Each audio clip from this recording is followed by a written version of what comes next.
Imagine you are standing in the middle of the night. No cars, no lights, just the wind, and beneath your feet, thousands of years of the Earth's memories.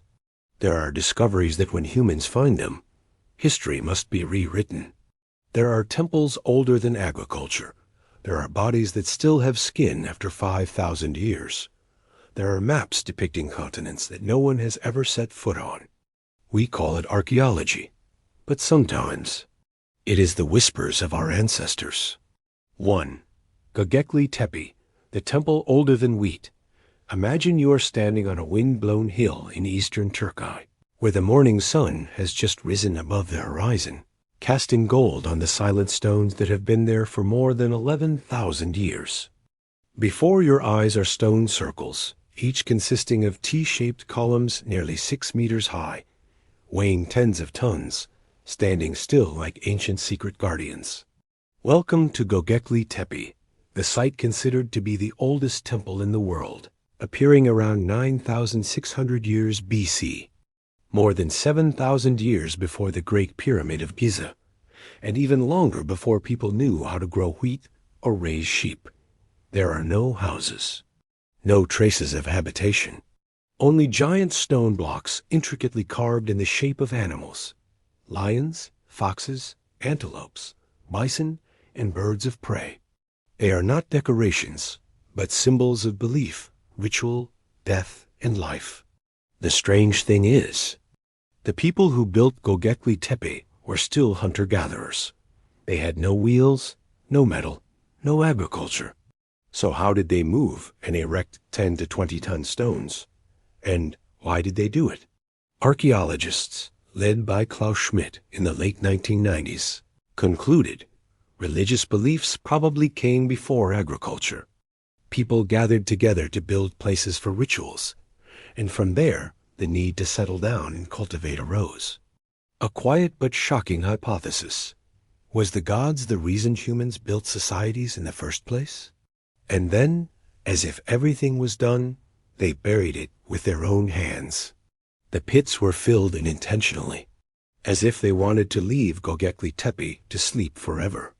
Thousands of years later, when the earth was lifted, the pillars spoke again, telling the first chapter of human history that we had never known. In the middle of the arid desert, Göbekli Tepe is not a place to live.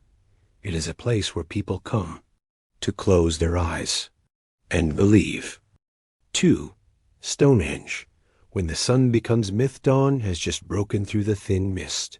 The pale golden light sweeps across the quiet Salisbury fields, and in the distance, the stones cast shadows in the shape of a giant cosmic clock.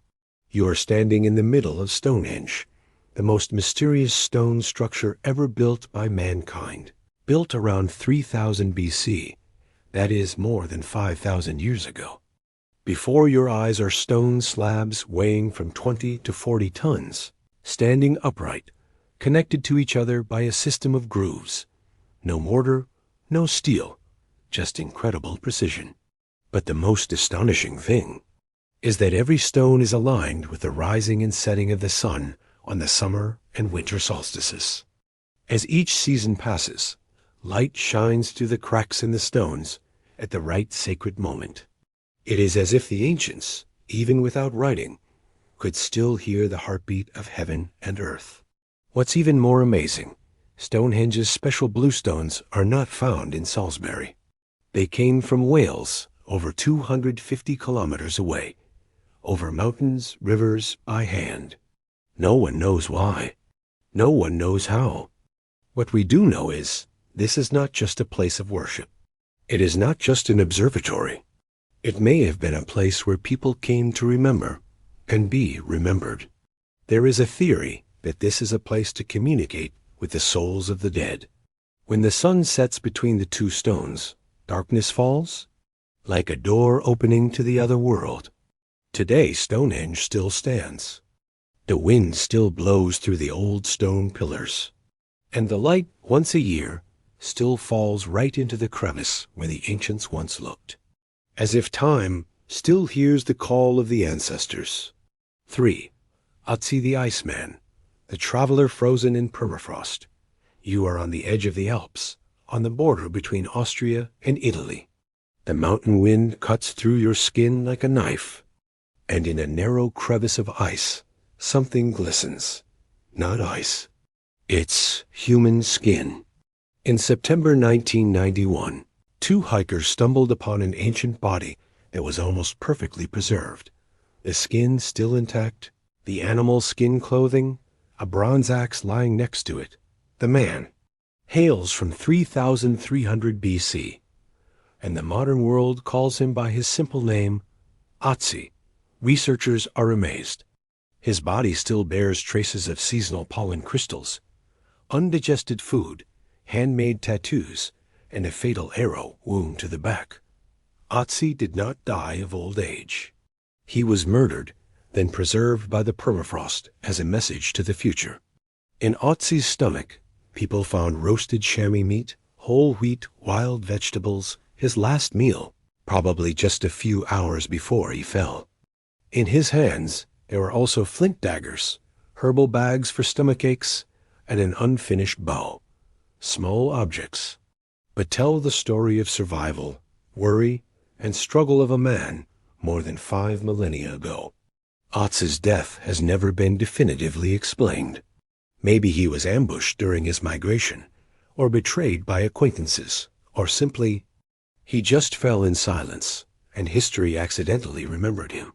Today, Otzi lies in a special refrigerator at the South Tyrol Museum, under soft light, stable temperature. No one bothers him. Only attentive eyes, looking at him as if finding a part of themselves in the ancient ice. And Otzi, who had never known the concept of future, now lies in the palm of modern science, quietly telling the story of man. 4. Mohenjo-Daro, the city without kings, without wars, without answers before Rome. Before Babylon, there was a shining city in the heart of the Indus River basin. It's not a myth. It's not a dream. It's Mohenjo-Daro, meaning hill of the dead. You're standing in the middle of rows of red bricks, laid out in a straight checkerboard pattern. This was once the center of the Harappan civilization, which existed around 2600 BC, at the same time as ancient Egypt and Mesopotamia. Mohenjo-Daro has baffled archaeologists. There are no great temples, no palaces or great tombs, no weapons, no walls, but there are sewers, indoor toilets, and the largest public bath in antiquity, called the Great Bath. The people here seem to live in a classless society. No kings, no slaves, no wars. Just potters, merchants, farmers, and people living together in harmony, in an amazing urban structure. But then they disappeared. Around 1900 BC, the city fell into ruins. No one knows why. No wars, no epidemics. Only silence covered each street as if no one had ever lived there. Some theorize that a great flood changed the course of the Indus River. Some say that the desert spread, food ran out. Some whisper, did they leave before history could write their names? Today, only a few brick floors, a few broken streets remain. But if you close your eyes among those ruins, you can hear the quiet footsteps of people who left behind not victories, but a model of peaceful life that transcends time. Mohenjo-Daro left no kings, but perhaps that is what makes them more immortal than any empire. 5. The Piri Reis map, the map that should not exist. Imagine you're sitting on the deck of a ship in the middle of the ocean in 1513. The wind blowing from the Mediterranean Sea is filled with the smell of salt. An Ottoman admiral named Piri Reis spreads out a gazelle skin before him, holds a brush in his hand, and looks into the distance. But what he is about to draw is not just a coastline. It is a puzzle for humanity. The map that Piri Reis left behind is no ordinary map. It accurately depicts the coastlines of West Africa, South America, and the northern coast of Antarctica, ice-free. But Antarctica was only officially discovered 1820, and for thousands of years it has been covered by a kilometer-thick layer of ice. So how could a map from 1513 know the geography under the ice? Piri Reis says he didn't measure it all himself. He just copied and compiled it from many older maps, some dating back to Alexander the Great or even earlier. This raises a bold hypothesis. Was there a prehistoric civilization with knowledge of navigation, astronomy, and cartography far beyond the knowledge of the Renaissance? More than just the location of the continents, the Piri Reis map also shows incredible accuracy in distances and scales, which even NASA researchers in the 20th century exclaimed in admiration. Some scientists, such as Charles Hapgood, have argued that this map is based on data from a civilization with surveying technology comparable to that of modern times. Despite the controversy, one thing is undeniable. The Piri Reis map is a crack in the surface of orthodox historical knowledge. It raises the question, how much do we really know about the past? And how much knowledge has been buried under the dust of time? Today, the original map is still kept in the Topkapi Palace Library in Istanbul, Turkey. Every year, thousands of people visit, not just to admire an ancient work, but to confront the very limits of modern knowledge. A map doesn't just show us the way, it shows us what we don't know. Now let's leave the land of Pharaoh and head east to a dry land near the Dead Sea, where wind, rock, and faith have protected the written word for more than 2 millennia, waiting to see the light again. 8. The Dead Sea Scrolls. When faith is written by human hands, imagine you are a young goatherd throwing a rock into a cave near the Dead Sea. The rock flies into the darkness and shatters against a hard, hollow object, not a rock, but a knee-high earthenware jar containing yellowed parchment. You don't know it, but you have just shaken the worlds of academia, religion, and history. In 1947, in the Qumran caves on the western shore of the Dead Sea, that Bedouin boy accidentally opened the world's greatest treasure trove of ancient writing, the Dead Sea Scrolls. More than 800 ancient manuscripts, handwritten on parchment, papyrus, and vellum, contain parts of the Old Testament. Some copies predate the modern Bible by more than 1,000 years. Religious laws, poetry, penitential songs, texts from a sect, possibly the Essenes, who lived in asceticism, isolation, and anticipation of the end of the world.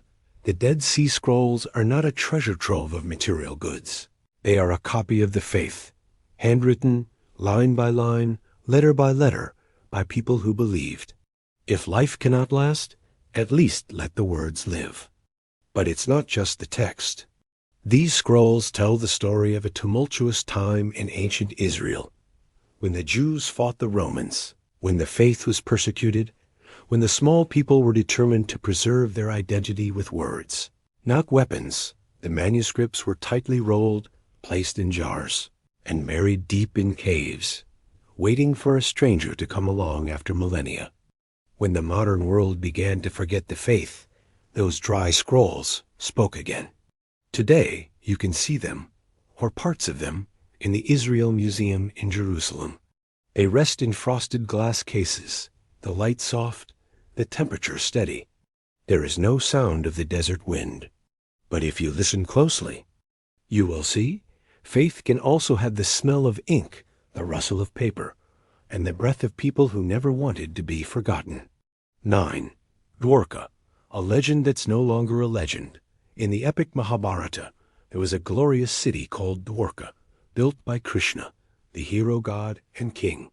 A city with 900,000 golden palaces, where the sea gave way to the sacred light. But then, when Krishna died, the sea became angry and swallowed the entire city in one night.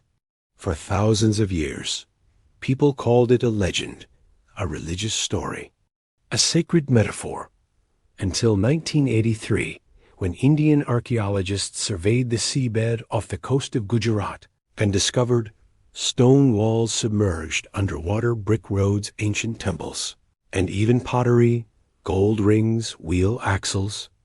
lying quietly among coral and silt. What they found matched every detail of the epic description, not a legend, but a real civilization, possibly more than 9,000 years old, far beyond the accepted timeline of the Indian subcontinent's official history. Scientists debate. Some say it's just a Neolithic ruin. Some claim it is the first evidence of a prehistoric civilization that existed and was forgotten, either by the rising seas or by ancient natural disasters. But all agree on one thing: Dwarka is no longer a myth. Today, modern Dwaraka remains a pilgrimage city where Hindus flock to pay their respects to Krishna. But far out at sea, a few dozen meters below the surface, another Dwarka still sleeps in silence. No more voices, no more lights, only stones, pillars, and the remains of a once glorious city, and forgotten by time itself. The sea has taken it, but science has restored faith. Take a deep breath, and imagine yourself holding a flickering torch, stepping into the dark underground of ancient France. Inside, you will see no houses, no people, but on the cold stone walls, you will see the souls of prehistoric times. 10. Chalvet Cave. When human hands touch animal souls, there are memories that are not written in words, but drawn with charcoal, blood, and dreams on the cliffs. And the place where those dreams are kept, that is Chalvet Cave, a door back more than 36,000 years, to the Ice Age. Chalvet Cave was discovered in 1994 in the Ardèche region, southern France, by 3 explorers. When they shined their flashlights on the stone walls, the first image that appeared was a roaring lion.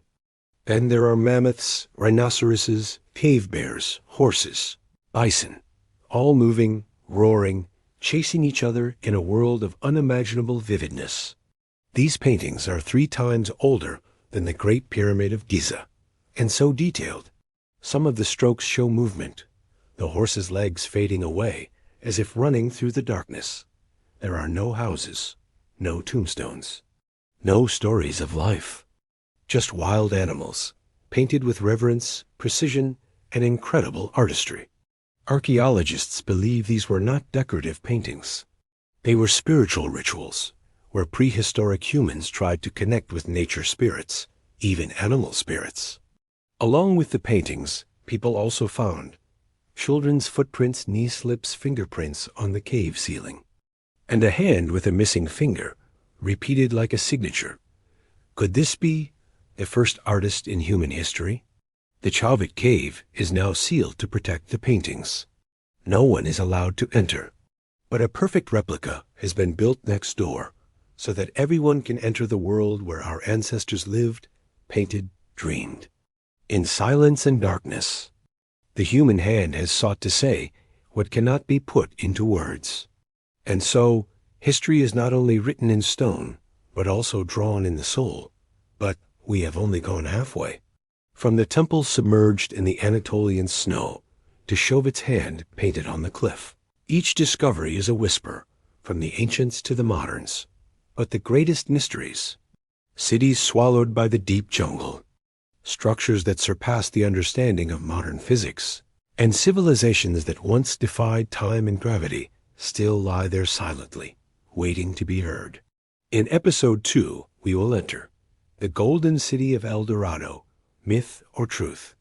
Yanaguni, the underwater structure that may be older than Japan. The Nazca lines, symbols sent to the sky, or maps of the gods. And a pyramid hidden in the jungle, larger than Giza. Prepare your mind, because the next part will not be just about archaeology, but a journey through the deepest memories of humanity. Imagine you are walking in a deserted valley, where there is only wind-blown sand, rubble, and the remains of broken walls. No one speaks, no engines, no signs, no Wi-Fi.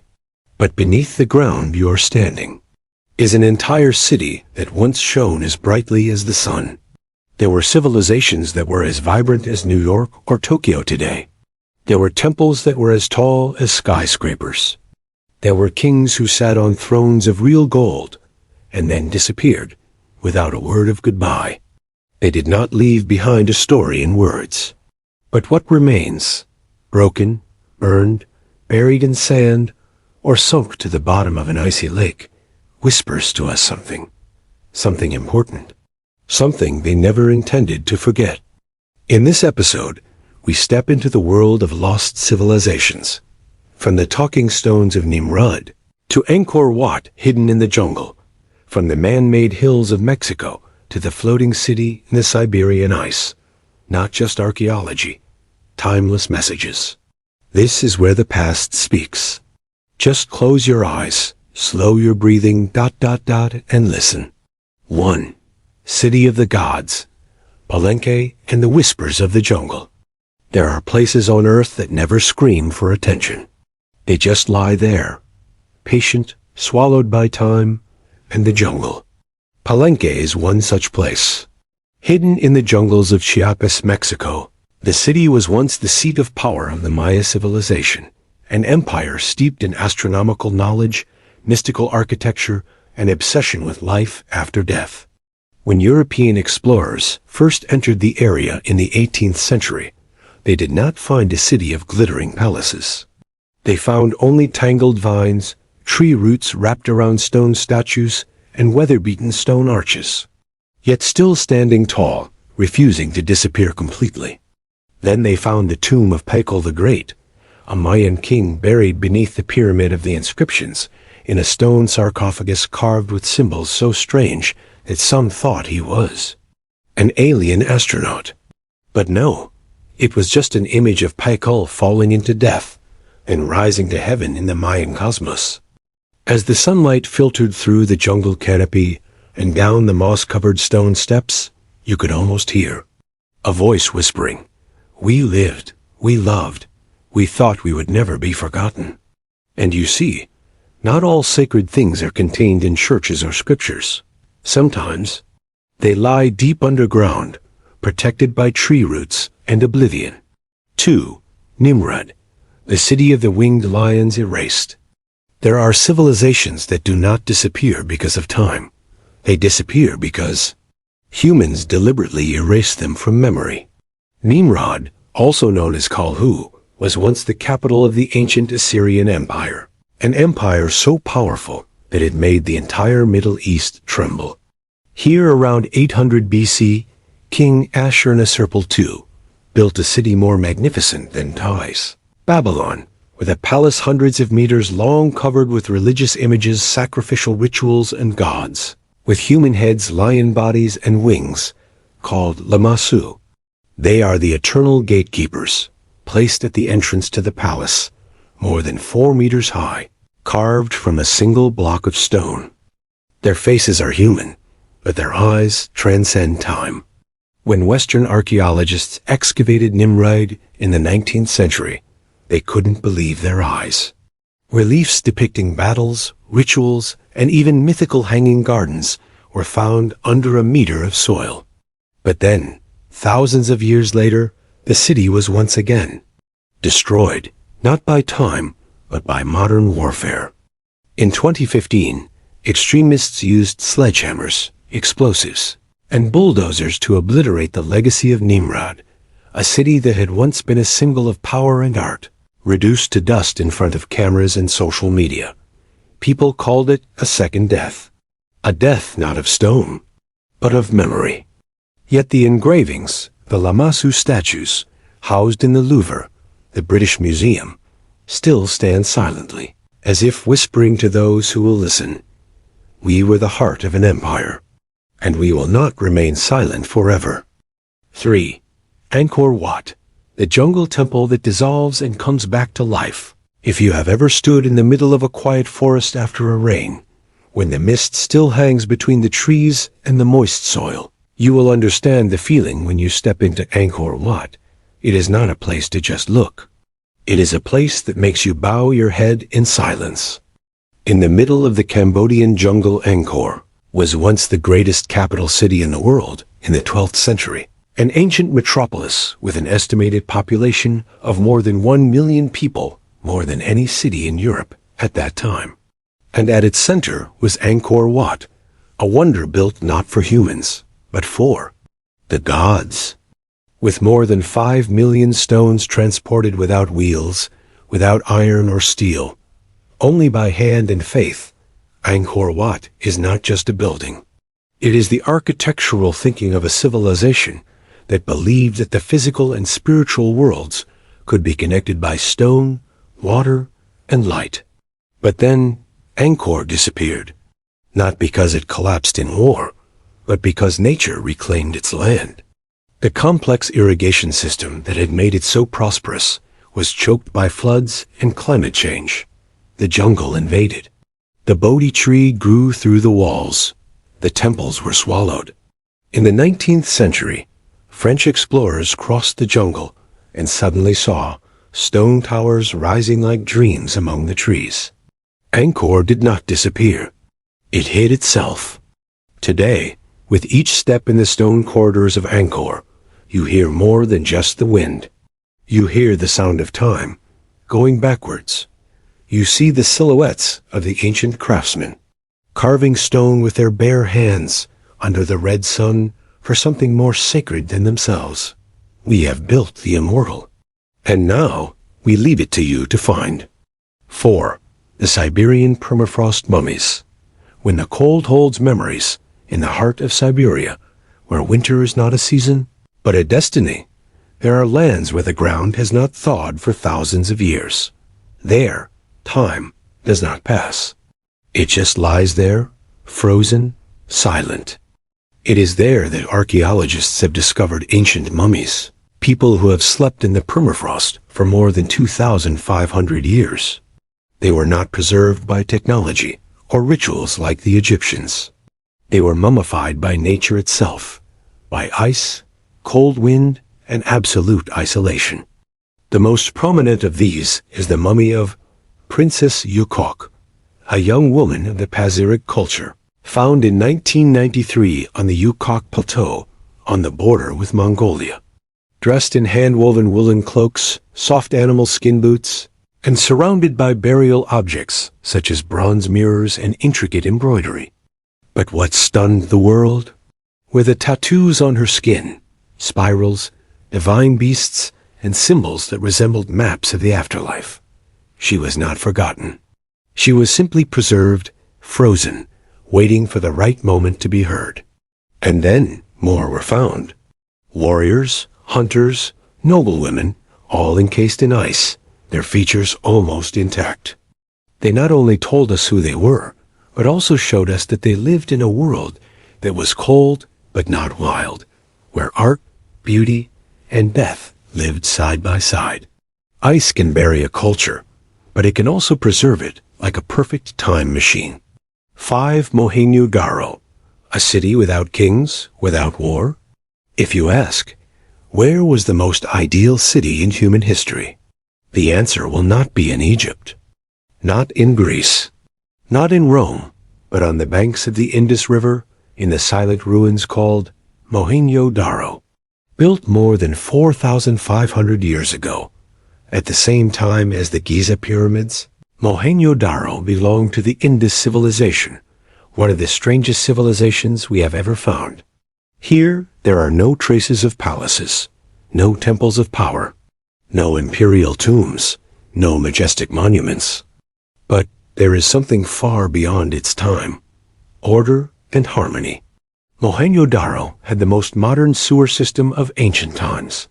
Each house had its own toilet and was connected to the public sewer system. The streets are straight, perpendicular. The bricks are baked so evenly that they seem to have been industrially produced. The people lived in 2-story houses with their own wells. There were no signs of war, no weapons, no forts. It was like a society that did not need centralized power to function. And then, that civilization disappeared. No one knows why. No one knows what happened.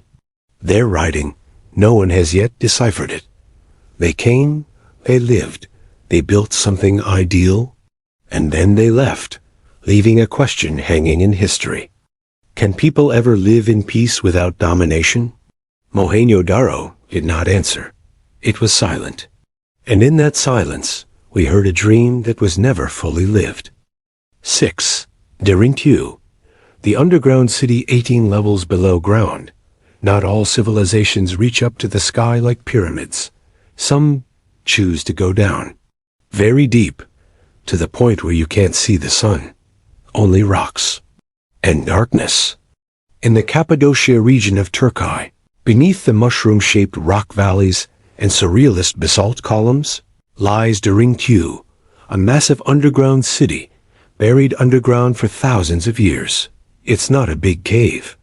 It's a complete urban system, 18 levels deep, with a capacity of more than 20,000 people, connected by narrow corridors just wide enough for one person to pass through.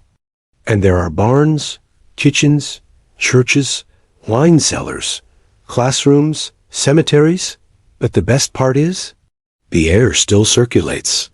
With hundreds of ventilation shafts running through each floor, one can breathe as if one were living above ground, despite being nearly 60 meters underground. No one knows exactly who built Derinque. Some say it was built by the ancient Phrygians around the 8th century BC. Others believe it may be even older, possibly dating back to the Hittite period.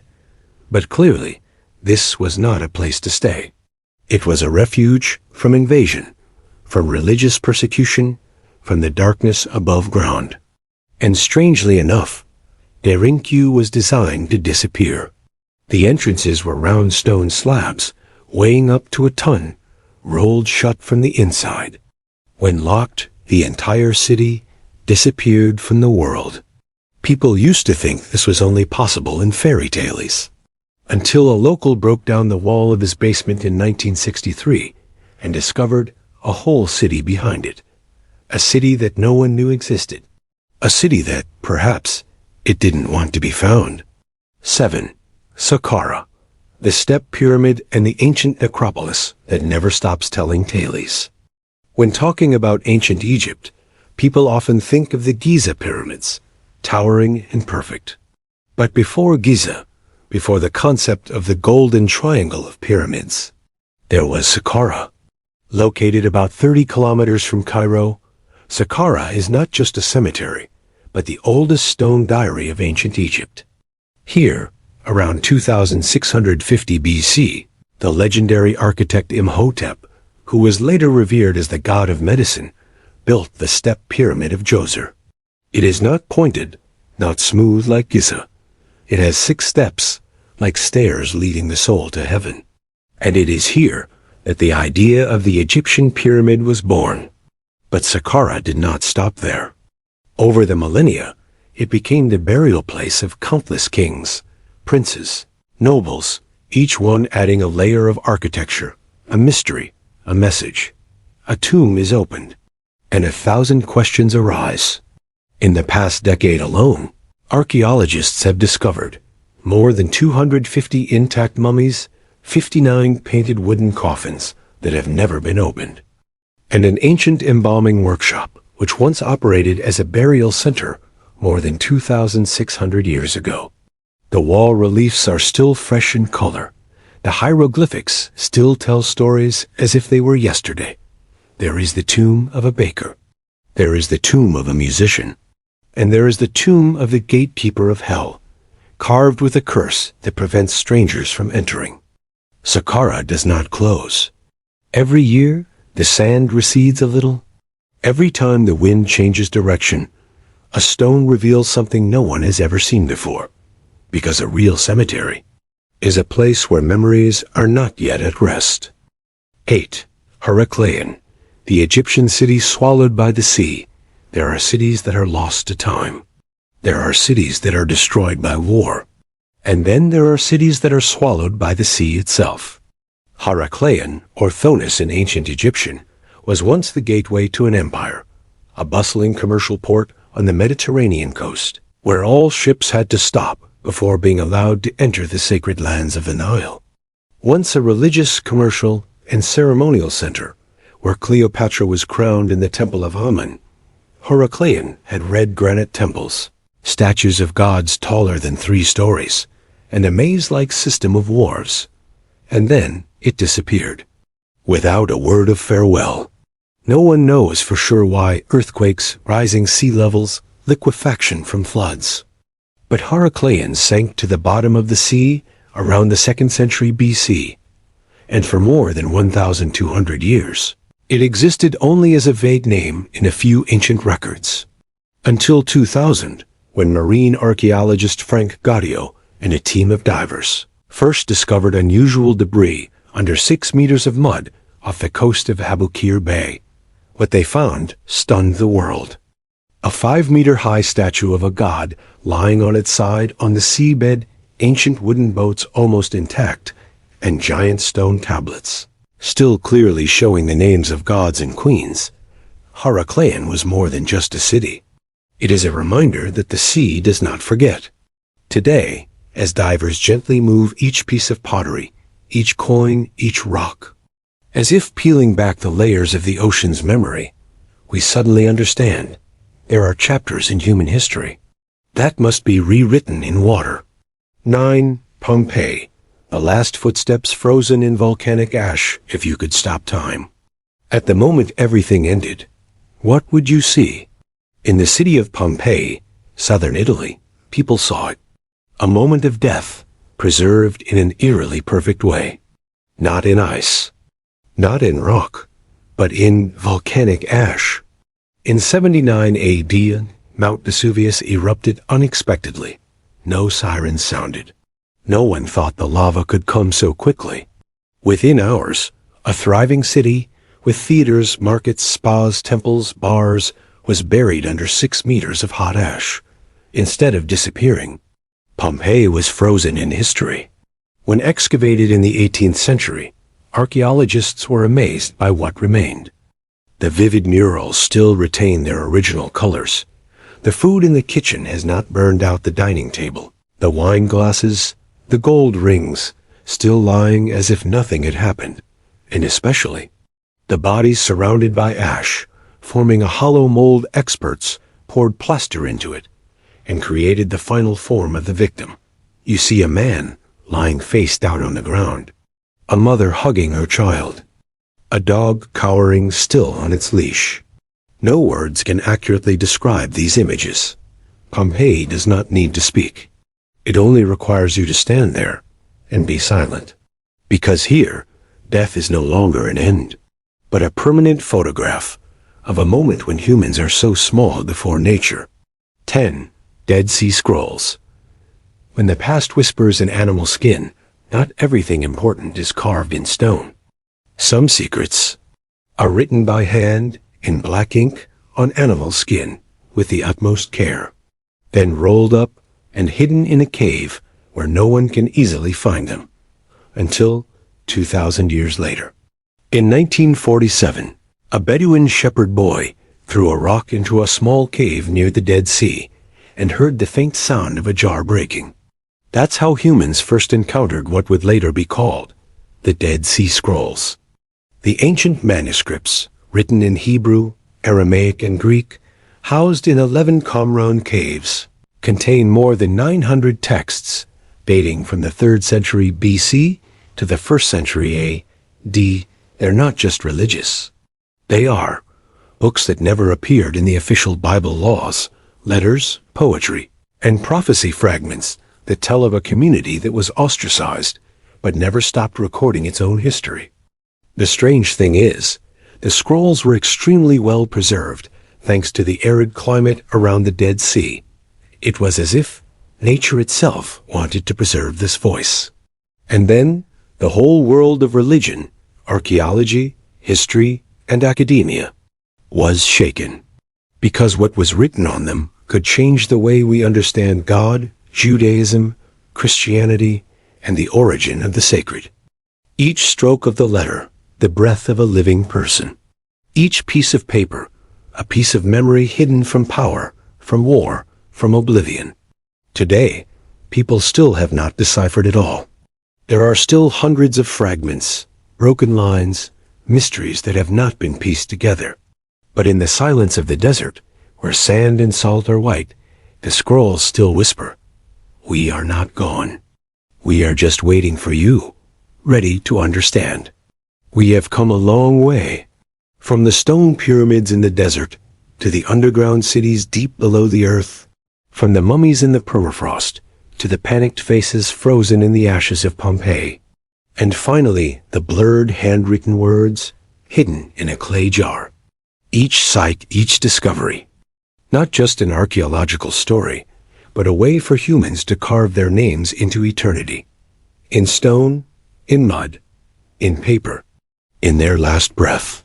You see, what remains is not power or gold or victory, but the traces of a life that once existed. A slice of love, fear, faith, left for people like us, sitting in the dark and quietly wondering, will 1,000 years from now, will someone also stumble upon what we are leaving behind today? Tonight, we will enter the mysteries that have been sleeping for centuries. Gently, because maybe we are awakening the first memories of humanity itself. Close your eyes. Imagine you are standing in the middle of a deserted land, with no houses, no roads, no sound of machinery, just a gentle wind, dust, and distant mountains that seem to have slept for tens of thousands of years. This is not Egypt. It is not Greece. It is not Rome. You are in southeastern Turkey, the land of Anatolia, where there is something no one expected, a temple older than civilization.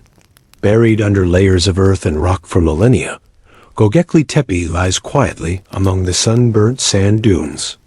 Until 1994, when a farmer accidentally dug into a strange rock while working in the fields, and the whole archaeological world was shaken. People dug up giant stone slabs, taller than a person, weighing tens of tons. T-shaped stone pillars arranged in a perfect circle. On the surface, strange carvings, leopards, snakes, antelopes, eagles, appeared as if in an ancient dream. The analysis results showed this entire temple complex was built 9,600 years BC. Yes, you heard right. That's more than 11,500 years before the present time. That is, before the Giza pyramids, before Stonehenge, and before the wheel, before writing, even before humans knew how to grow rice or raise sheep. So who built this place?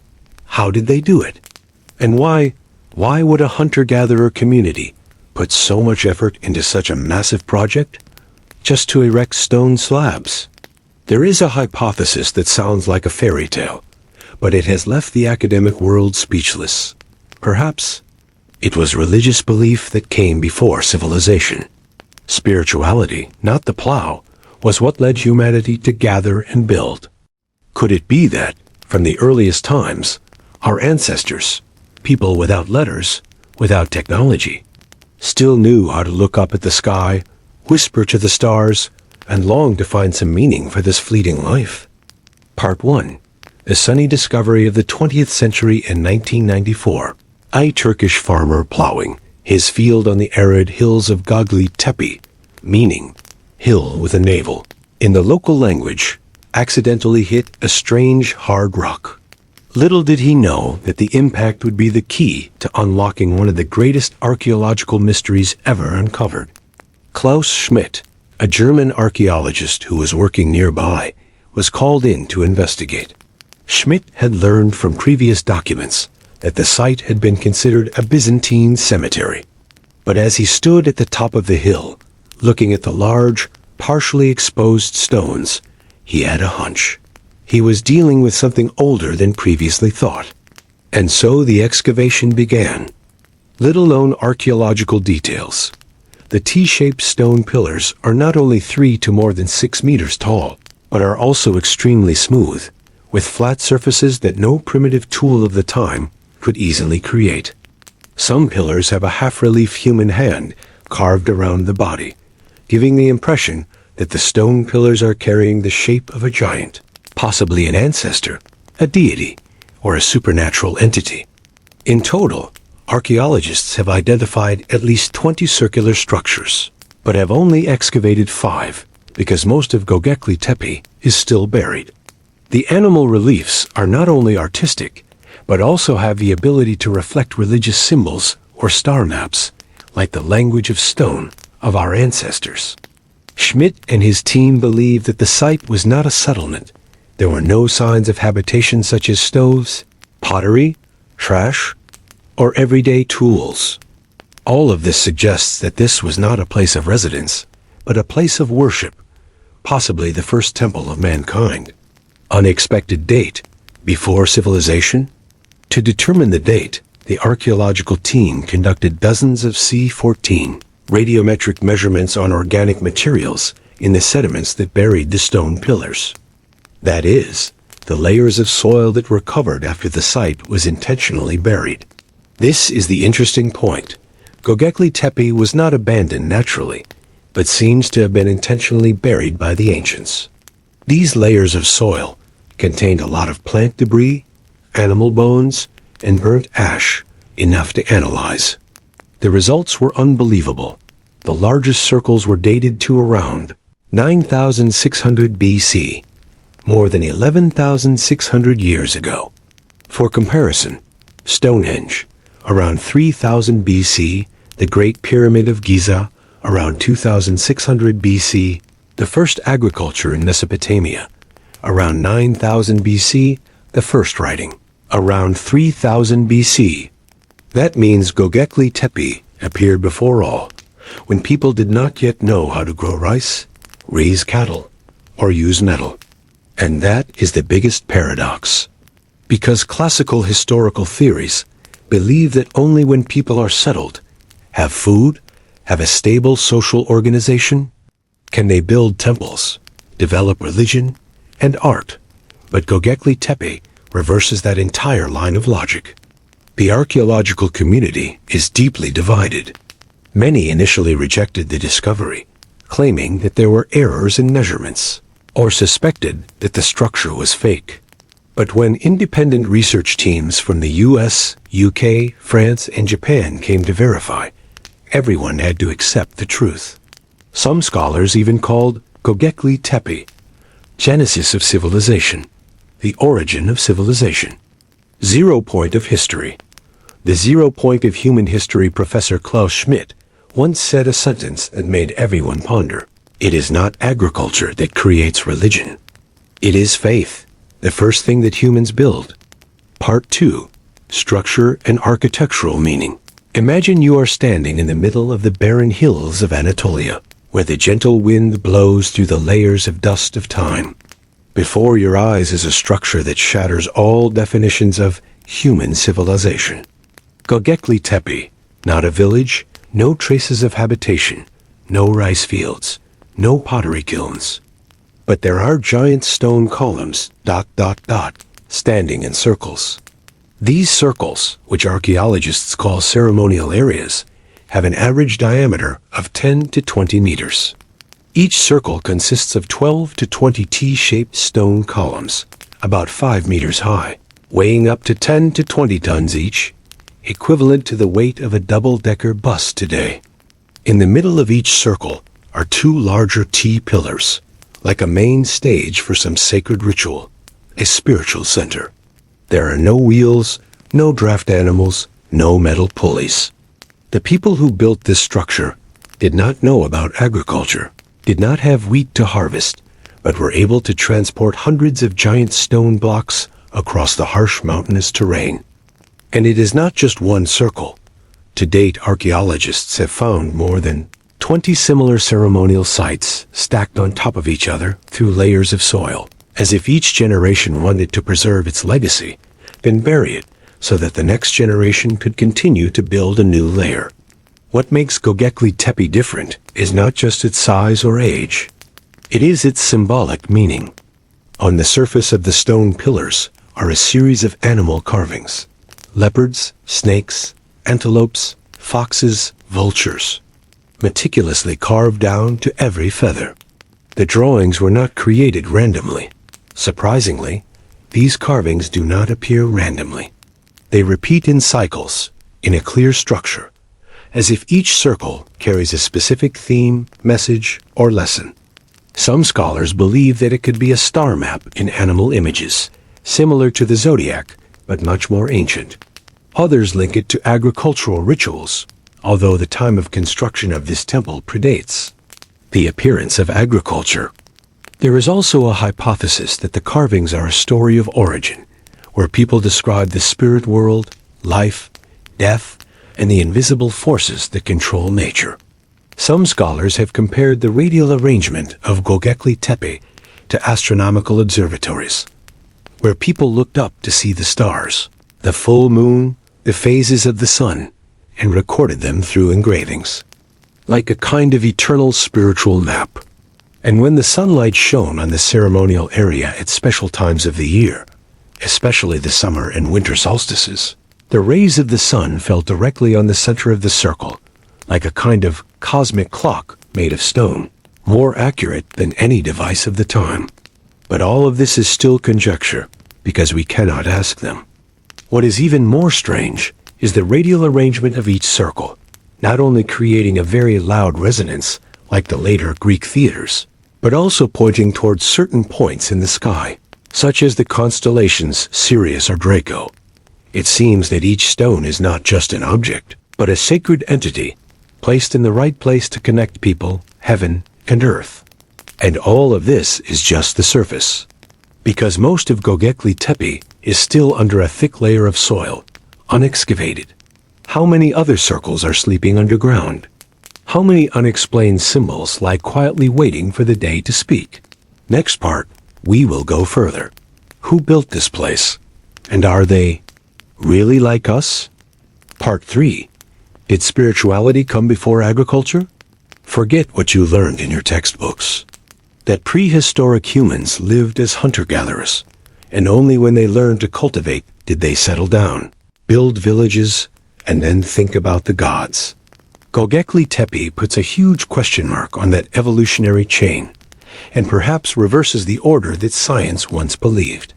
In the 2000s, when carbon-14 dating was conducted on organic samples around the temple grounds, the results returned a date that archaeologists could not believe, around 9,600 BC. That is, Göbekli Tepe was built more than 2,000 years before the first agriculture appeared in Mesopotamia, the cradle of civilization. Professor Klaus Schmidt, who led the excavation, once said, "We found no traces of daily life, no houses, no cooking stoves. It was all ritual." A chilling phrase, ritual before life. This place was less like a settled village than a pilgrimage center, where people gathered to perform sacred rituals. They came, erected giant stone blocks, carved sacred symbols, and then left. A 2012 study by the German Archaeological Institute found that the builders of Göbekli Tepe were likely semi-sedentary hunter-gatherers. They had no farming skills, but they had a social organization that allowed them to move mine and build such a complex structure. So, what motivated them? Some anthropologists, such as Ian Hodder, Stanford University, suggest that spiritual beliefs are not a product of settlement, but a cause. The building of temples is itself a sacred act, creating such strong social bonds that people feel the need to stay. The gods come before the villages. Another hypothesis is that religious beliefs are the human brain as natural response to things beyond its understanding. In the harsh post-ice age environment, where nature is unpredictable and death is always lurking, beliefs become a refuge, a common symbolic language to soothe existential fears.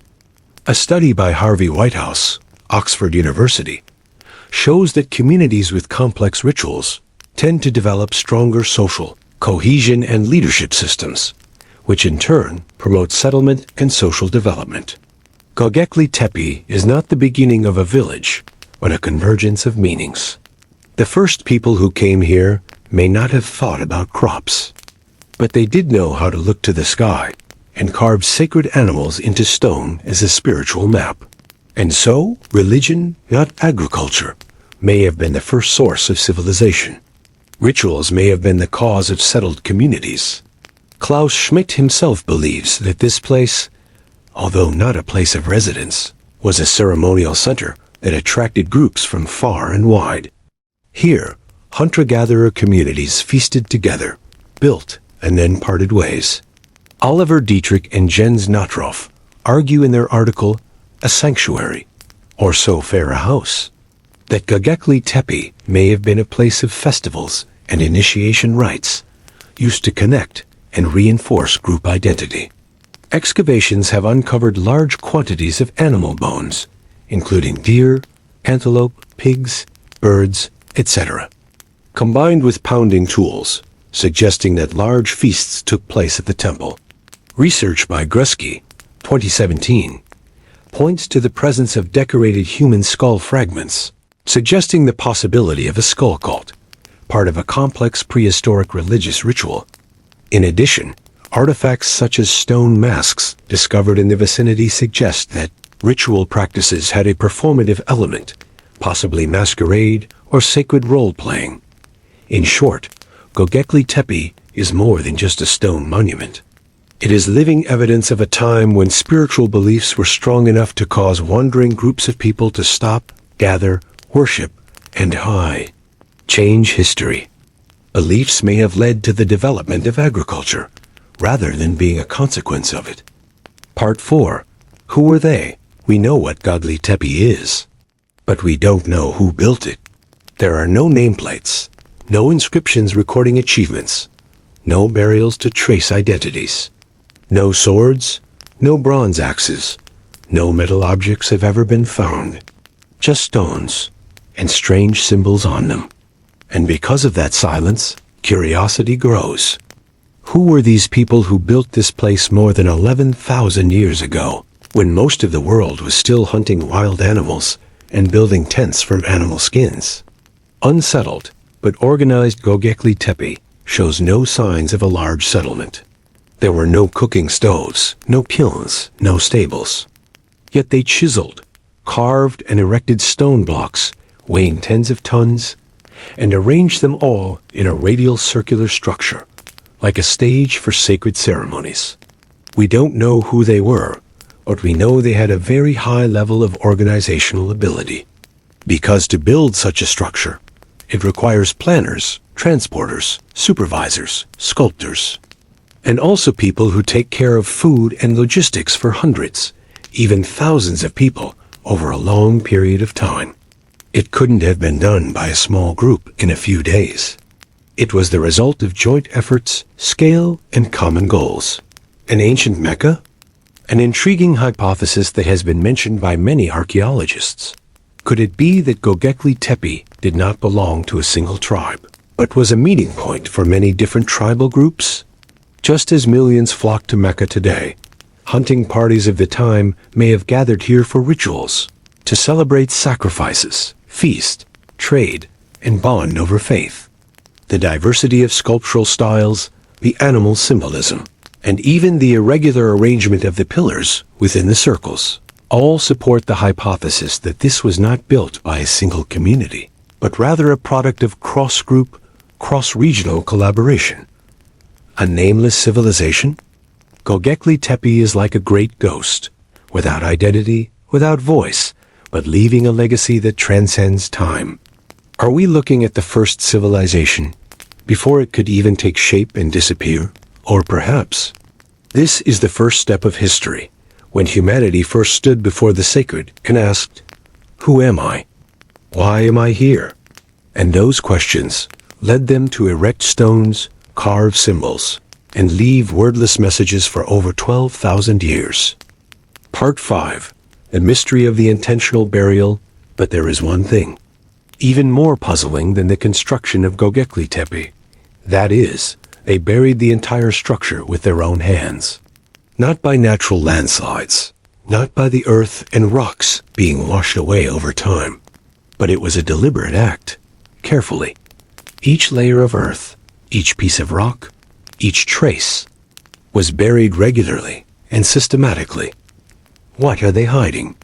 Why would people put so much effort into creating the most sacred place in history, and then bury it with their own hands as if it had never existed? Some archaeologists hypothesize, was there a major event, a conflict, an epidemic, or a natural phenomenon that forced them to leave? But there are also researchers who lean towards a deeper explanation. This is a ritual, an intentional end of a cycle. In some ancient cultures, burying a temple was not a destruction, but a completion. Just like people bury a body, not to throw it away, but to return it to its origin. Perhaps Göbekli Tepe has fulfilled its mission. And the ancients, by sealing each stone, performed a ritual to lock this sacred space, not to let it be polluted, not to let anyone change its original meaning. Or a change in faith. Another hypothesis, less mentioned, but full of philosophy.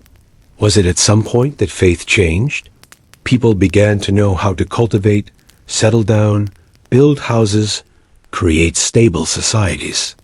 From the belief in the universe and animals, they may have switched to worshiping the sun god, the thunder god, the water god, forces associated with the new agricultural life. Göbekli Tepe, with its carvings of cheetahs, venomous snakes, antelopes, may have become a glorious past that no longer fits the present. And so they buried it, gently, sacredly, like putting away an ancient scripture. Whatever the reason, the act of burying Göbekli Tepe with their own hands remains one of the most puzzling decisions in human history. Like a letter to the future, not for anyone to read, until the world is ready. Part 6. Astronomical coincidences? Have you ever wondered, why does a sacred place built more than 11,000 years ago have an orientation axis aligned with the constellations in the sky? Göbekli Tepe is not just a stone structure. Many modern researchers, when applying time-reversing astronomical software, have discovered some of the ceremonial circles here have axes that coincide with the constellation Cygnus, or the prominent Orion constellation in the night sky. Coincidence or intentional? Of course, no one can say for sure. But the probability that many giant stone axes, arranged by hand, without compasses, without tools, point to important constellations, is difficult to consider as random. Hypotheses are put forward. Maybe this is a star calendar, serving rituals according to the lunar solar cycle. Perhaps this was a primitive observatory, where the ancients connected the earth and the sky. But what is more puzzling is, if they did not know agriculture, then why did they observe the moon and the sun? They did not need to keep track of crops, did not need to sow, did not need to determine the harvest season. So why were they interested in the movements of celestial bodies? A need that transcended survival? Perhaps for those primitive people, the sky was the only thing they could not touch, but felt deeply bound to. They saw the stars moving in cycles, and felt something. Beyond their bodies, beyond their meals, beyond their sleep. Was it possible that they erected stone pillars facing the sky, to connect with something that did not belong to the earth? Like the pyramids? Just like the later pyramids of Giza, where the underground corridors inside also point to the constellation Orion, believed to be the gate leading the soul to the world of the gods. And if this is true, then Göbekli Tepe, dating back thousands of years, must be considered the origin of the cosmic beliefs of all humanity. Göbekli Tepe does not teach us how to plant trees, build houses, or fight. But it raises a big question. Are humans born to live or to search for meaning beyond life? Ancient times, less data, more feelings. There is a beautiful paradox. The more modern we become, the less we build structures based on the sky. Although we have telescopes, computers, astronomical maps, modern buildings almost no longer point to the stars, no longer have the solar cycle, no longer listen to the universe like the ancients. The ancients had no maps, but they had time. They had no science, but they had the silence to observe the sky every night, for generations. And because they had no answers, they accepted the questions, and saw the sky as a message to be read. They did not need to understand why the stars rose, but they believed that the stars rose with meaning. Ancient times, little data, but much feeling. There is a very beautiful, very sad, and very human paradox. The more modern we become, the further we move away from the sky. Today, we have every tool to measure the universe. From the Hubble telescope in space, to supercomputers that can simulate the Big Bang, to 3D maps of the entire night sky. But the buildings we build are no longer oriented towards the sky. No more temple axis aligned with the rising sun, no more windows to welcome the light of the spring equinox. No more structures tied to the lunar cycle, like a ritual of the earth and sky. Instead, there is cement, concrete, electric lights, enough to make it impossible to see the stars every night. What about the ancients? They had no GPS, no astronomical maps, no telescopes. What they had was time. What they had was silence. Long nights without work, no phone signals, no Zoom meetings. Just the sky, the fire, and the eyes looking up. Without the distraction of 100 notifications per hour, they could look at the sky for hundreds of years to realize that this star rose at the right time. That light hit the rock at the right time of the winter solstice. And those things made sense. Science demands evidence. But the ancients did not need evidence. They needed meaning. For them, the sky was a message, not a chart. A question, not a formula. And they answered by building temples, erecting stones, lighting fires, and gathering around the uncertain with conviction. Today, we seek truth. But they sought the sacred. They did not understand why the stars rose, but they believed that the rising stars were a call, some message from a place beyond the human mind. And because they did not understand, they chose to listen. Because they could not measure, they chose to look long. Because they had no answer, they chose to believe that they were part of the universe. Maybe that is why. Each stone they erected bore the shape of a constellation. Every temple they built opened like a door to the sky. And every ancient civilization began with a ritual under the night sky. Pait-7 Göbekli Tepe is not the only one. Little known fact, Göbekli Tepe is not the only one. In the limestone plateau of southeastern Turkey, where Mesopotamian winds still whisper through the arid valleys, more and more similar sites are being discovered. Karahan Tepe, less than 35 kilometers from Göbekli Tepe, has been hidden under the wild rocks for thousands of years. Here, archaeologists have discovered giant T-shaped stone pillars and a system of ceremonial chambers deep in the ground, carved directly into the mother rock. It feels like you are entering an underground meditation chamber, where light cannot reach, only the sound of a heartbeat in the silence of antiquity. And Nevali Kori, located near the Euphrates River, is a 9th millennium BC structure that also features standing stones, animal reliefs, and construction techniques that go beyond the imagination of hunter-gatherers. And that's not all. Researchers have now identified more than 20 similar archaeological sites in the region, forming a chain of prehistoric temples that stretch across southeastern Anatolia. Imagine more than 10,000 years ago, when most of the world was still roaming and hunting, this could have been an ancient Jerusalem, a prehistoric Vatican, where people flock to make pilgrimages, congregate, and quietly build structures that point to the sky. But the strange thing is, why have we only discovered these things in the last few decades? They have lain there for millennia, buried, forgotten. And perhaps because they were buried deliberately, like Göbekli Tepe, no one thought that beneath the soil there once existed a whole ritual civilization. Now, each new archaeological season brings up more pieces of the puzzle, and perhaps one day we will see that this entire area was once the greatest spiritual center of prehistoric humanity.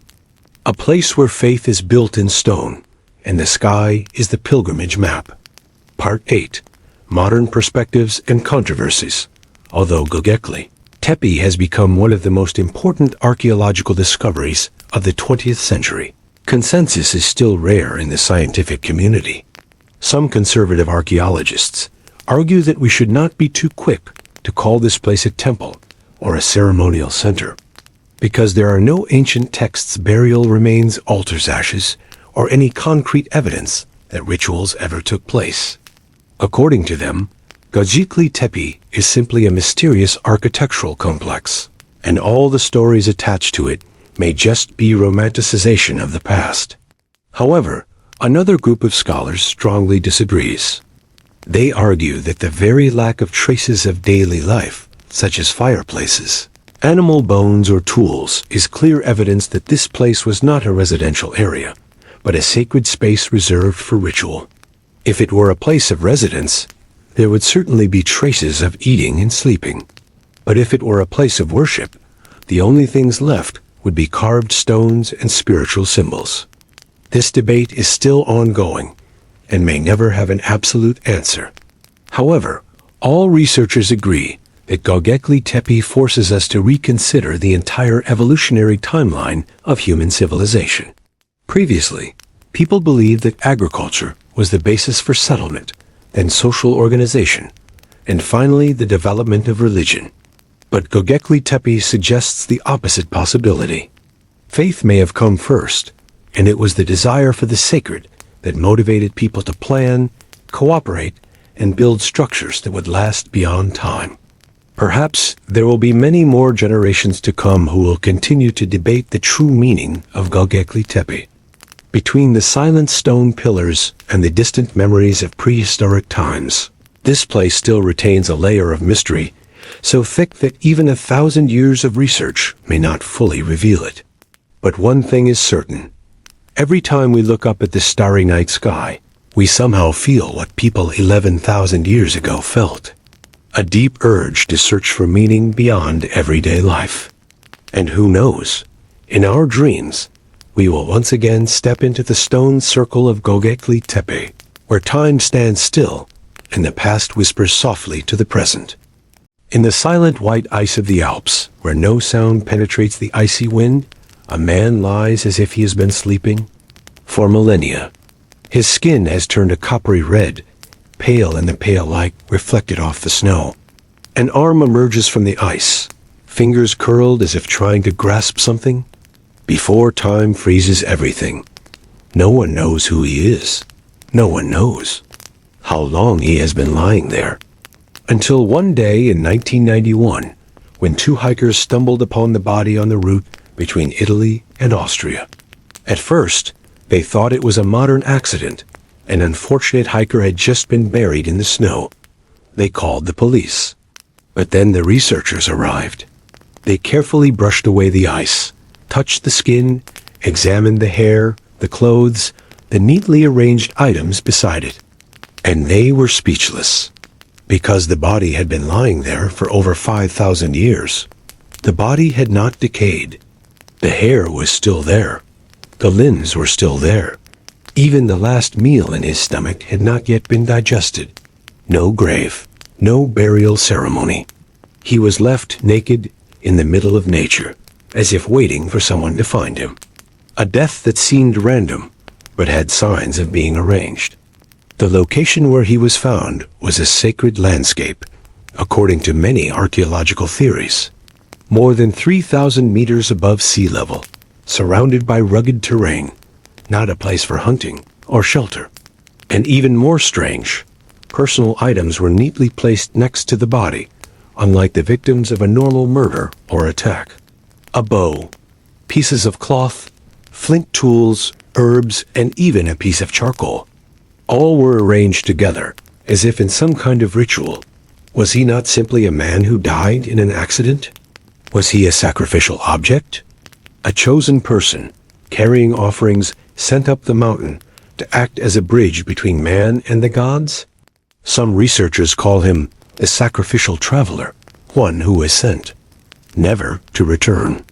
And so, that man Otzi is not only the best preserved ancient body ever found, he is the greatest mystery that the ice has ever kept from mankind. Part 1. Excavation and forensic diagnosis. Otzi was not exhumed as an artifact. He was brought up as a dead man. It all began in September 1991. A German couple were hiking through the Schnauzstil Valley in the South Tyrol Alps. It was a sunny day. and the snow had begun to melt, revealing a strange shape lying in a narrow crevice of the ice. A body, shriveled up, lay on its left side. An arm was covering its face. Part of its back was protruding from the ice, as if trying to reach for the light. Next to it were an axe, a broken bow and arrow, some scraps of cloth, and other items. The sight left them shaken. They reported it to the local police. The next day, rescuers, forensics, and mountaineering experts arrived at the scene.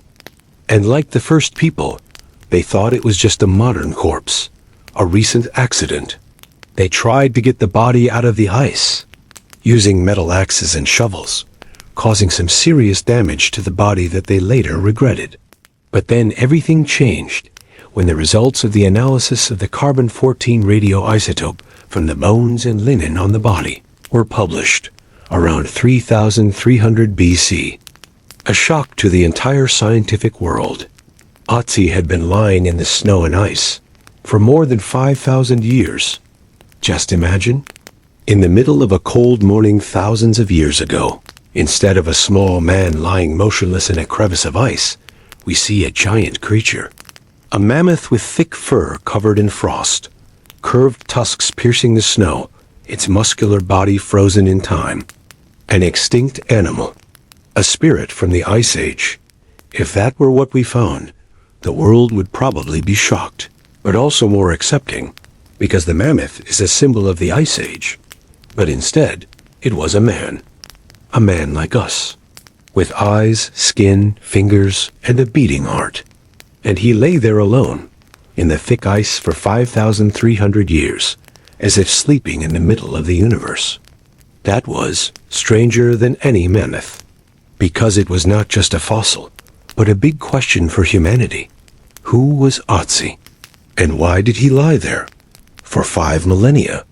The first examinations, layer by layer of secrets, revealed they took the body to the Institute in Innsbruck, where Otzi was kept in a special cold chamber that simulated an environment of ice and snow at -6 degrees and 99% humidity.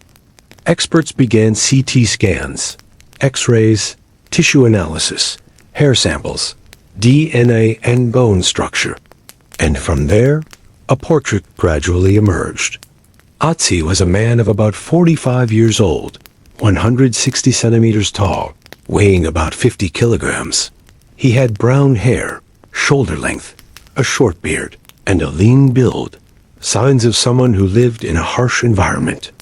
Strange tattoos appeared along the back, knees, and ankles that could have been a form of acupuncture or healing rituals. And then they discovered a detail that shattered all previous hypotheses.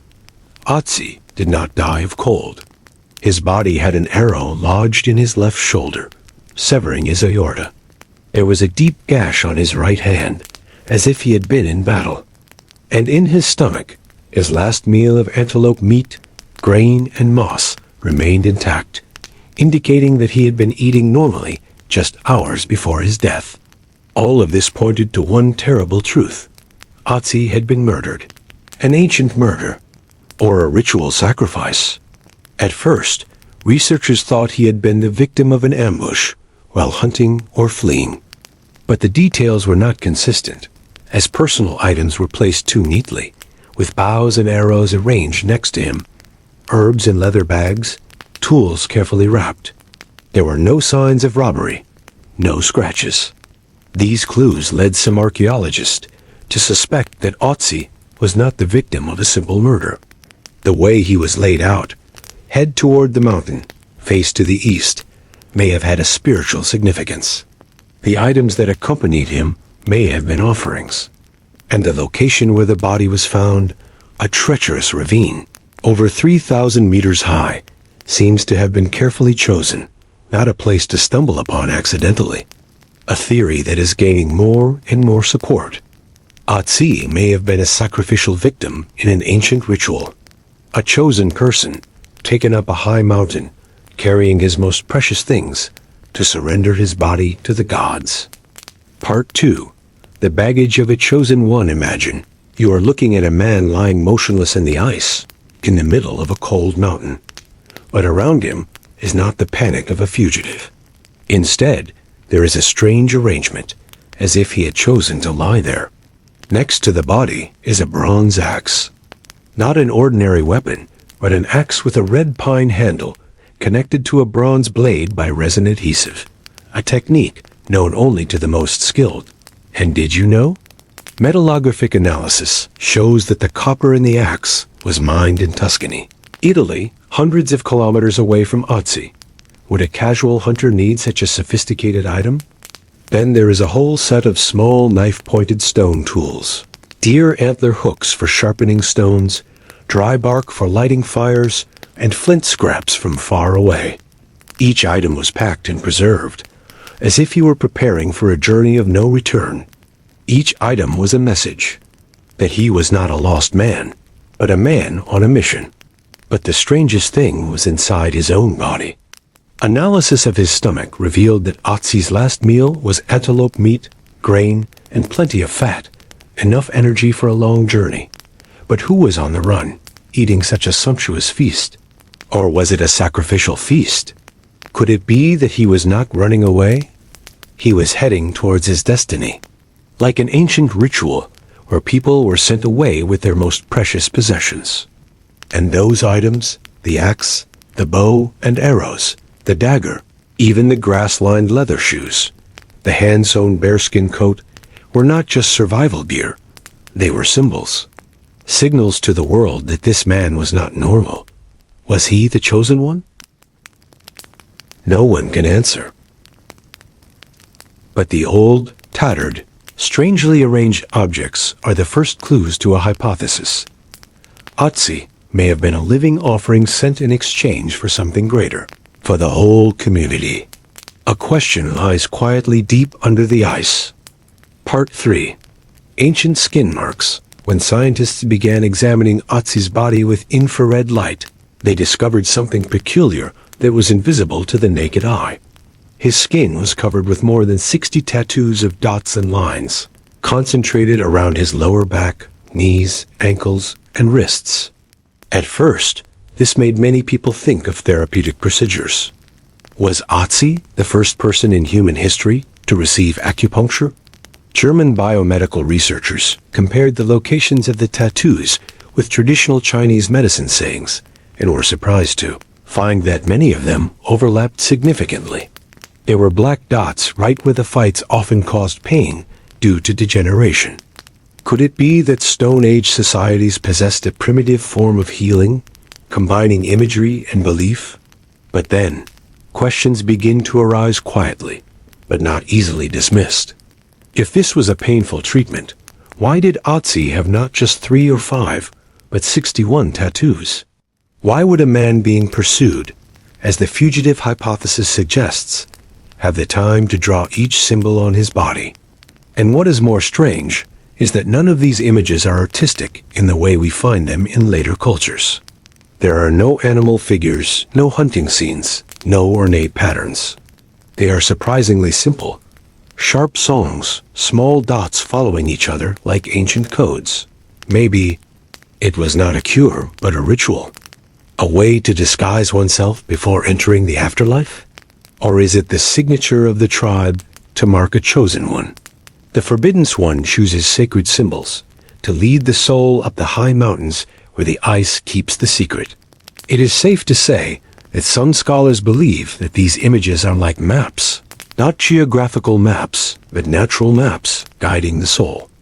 Perhaps in ancient rituals, carving on the flesh was not just a personal signal, but a wish engraved deep into the physical body as a union between the human and the yang, supernatural forces. And in that cold silence, amid the mountain wind and falling snow, Otzi could have been there as a prepared offering, marked with 61 mountain and sky marks, to complete a ritual that we can only imagine today. Part 4. Death after the festival. Otzi had eaten a great meal before he died. When scientists analyzed his stomach, which had slid down after millennia of preservation in the ice, they found pieces of chamois meat, crushed grain, and even traces of moss, possibly eaten by mistake or used as medicine. A high-protein, high-energy meal, completely opposite to the image of a man on the run in desperation. Not only was Otzi full, but he also ate a rare food in the highlands, wild game. Such dishes required preparation, fire, and time. It was a feast, not a hastily eaten dry rations. But then, the marks on his body revealed a completely different story. Otzi had been shot from behind. An arrow lodged in his left shoulder, severing an artery. There was a deep wound on the hand that looked like a slash wound from an attempt to defend himself. And finally, a fracture in the skull, possibly caused by a hard blow. Everything happened suddenly, painfully, and fatally. So what? A man who had just finished a nutritious meal, only hours before, was ambushed and mercilessly murdered? It didn't look like an escape. It didn't look like a robbery. It didn't look like an accident. A bold hypothesis was put forward, but it seemed more and more plausible. This could be a sacrificial ritual. The meal might not have been a survival meal, but a final meal. A sacred feast prepared by the community, reserved for the chosen one. Otzi was well fed, had symbols carved into his flesh, was equipped with precious items. And then, in the midst of the quiet snowy landscape, while he was at peace and perhaps praying or meditating, the arrow was shot. Death came not out of hatred, but as part of a preordained ritual. Stranger still, why did no one come to reclaim his precious bronze axe? No one take his leftover food or his expensive leather shoes? Perhaps because he no longer belonged to this world. Otzi was taken up high, fed, carved into a sacred form, and then returned to the mountains. Not as a victim, but as a messenger to where the cold winds never ceased to blow. Part 5, why Otzi? The question that kept ringing in the minds of researchers. Why, of all the hundreds, even thousands of people who lived in the Alps 5,000 years ago, was Otzi brought here? He was not a warrior covered in battle scars. He was not a punished prisoner. His figure, based on bone analysis, was quite well proportioned. His age was about 45, which meant he had passed the rare middle age of that period. A man who had lived, worked, and experienced many harsh winters. But the items he carried revealed his special status. A sophisticated bronze axe, a tool and weapon so rare that only the elite possessed it. A set of skillfully sewn leather clothes, enough to keep warm at deadly altitudes. Stone knives, leather bags for herbs, and a complete set of fire-making tools. It was not just a survival tool, but a set of honorary luggage. In many ancient societies, the position of the patriarch was not only a political leader, but also a spiritual symbol of the whole community. Authority and responsibility. The patriarch was the one who shouldered the fate of the group. And in some cultures, when the community was in danger of crop failure, epidemics, or conflicts, the patriarch as voluntary sacrifice was seen as the ultimate act to buy back balance for everyone. If this was a sacrificial ritual, then Otzi was not chosen because he was weak, but because he was valuable enough to become a representative. Some theories suggest that he could have been a spiritual leader, a healer, or someone who had owed the community a favor, and now it was time to repay it with his own life. In many ancient cultures, the death of a chosen person was not an end, but a gift to protect crops, ward off disease, or ask for the blessings of the gods. The location where Otzi was found, in a narrow gorge where ice and wind never melt, may have been a sacred landscape, a place that people believed was the boundary between the world of the living and the world of the dead. And so, the question, why Otzi, may not have a single answer. Perhaps he volunteered. Perhaps it was an order from the community. Or, more strangely, it was an honor, a final journey that only a few experienced. But whatever the reason, the image of the man lying still in the ice, still holding the bronze axe in his hand, makes us realize Otzi was not just a mummy. He is a living story of sacrifice, faith, and the profound connection between man and the universe that we modern people have somewhat lost. Part 6. The last trace in the frozen farewell, imagine. A silvery afternoon in the Alps over 5,000 years ago. The wind howls, rushing over the sharp rocks. Snow begins to fall, each flake light and cold, sprinkling on the shoulders of a man walking slowly, without any hurry. He carries with him a precious bronze axe, a fire knife, and a bag of herbs. His clothes are thick animal skins, grass shoes, and a well-tailored coat, all neatly tailored. Each step seems guided by a clear purpose, as if he knows where he is going and why. There may be a small group of close friends or clan members walking silently with him. No one speaks. There is only the sound of wind and the crunching of snow underfoot. They know this is a one-way journey. Then, on a flat area in the middle of the mountainside, they stop. Otzi sat down to eat his last meal. Roasted ibex, red deer, and wild grain. No rush, no shivers. A small feast in the cold, perhaps to gain strength, or to honor the upcoming ritual. As the last light of day touched the mountaintop, an arrow flew from behind, piercing his left shoulder. Otzi fell, his hand still touching the animal skin at his side. A heavy blow to the head ended it all. No chaos, no flight. The people there did not abandon him.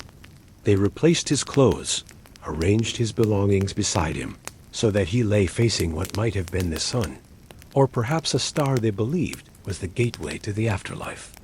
Then they left, letting the wind and ice complete the ritual. Within hours, the ice would seal his body in the cloak of eternity. Year after year, century after century, Otzi lay there motionless but intact, as if guarding an ancient promise. And then, 5,000 years later, when the ice retreated, we modern humans accidentally entered that farewell ceremony, becoming unwanted witnesses. Every trace on his body, every knife wound, every grain of food is now a piece of a story that perhaps Otzi himself never thought would be told. The final question in the ice. Who do you see through the ice of more than 5,000 years? Otzi is not just a mummy. He is the last intact portrait of a human being from the dawn of history. Every scar, every thread of cloth, every grain of food in his stomach is like the last strokes on a giant painting left by his ancestors. But the scariest question is not who he is, but if someone from the past stepped out, would we recognize them? They may not be on the stage of archaeological discoveries. They may not be in museums. They may be standing right next to us in the habits, beliefs, or rituals we still practice without knowing where they came from. Because sometimes the past is not behind us, but facing us from the other side of the ice.